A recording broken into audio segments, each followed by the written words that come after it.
Back to school week for students here in Western New York. Our Matt Snyder met up with a local doctor to talk about how you can get your child ready for that first day back. Take a look.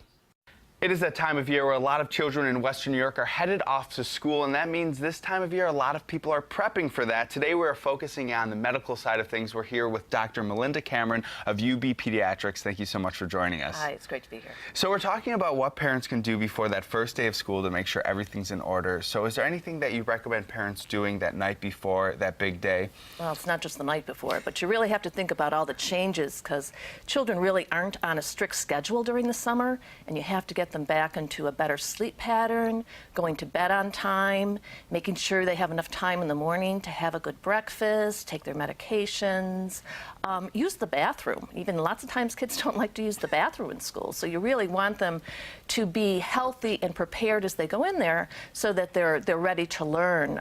They've really shown that lack of sleep and sleep deprivation results in decreased school performance, less grades on tests, and really can even cause chronic health problems as well, including obesity. And then once they enter those school doors on that first day of school comes an increased exposure to illness and disease. Is there anything that parents and students can do to make sure that they're staying healthy throughout the school year? Well, as always, the littler kids, it's more of a problem because they just spread germs around everywhere.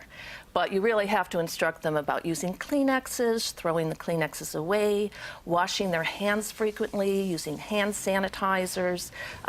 You know, when they cough or sneeze, do it into their elbow and so they don't get their neighbor. And also when kids are in school, just parents instruct them so they're not touching everything. I mean, sometimes the bathrooms can be the cleanest places in school because they're disinfected often. But even like doorknobs and railings and stuff, sometimes it's hard, but just trying to keep kids from being too touchy.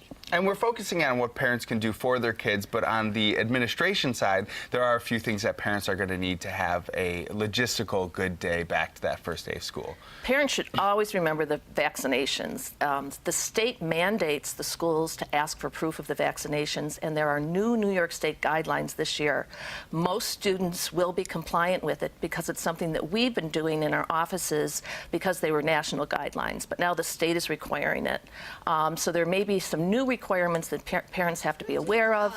Most of the schools would have sent home information about that last year in preparation, but maybe the parent needs to pull out that paperwork, or if they lost it, contact the school.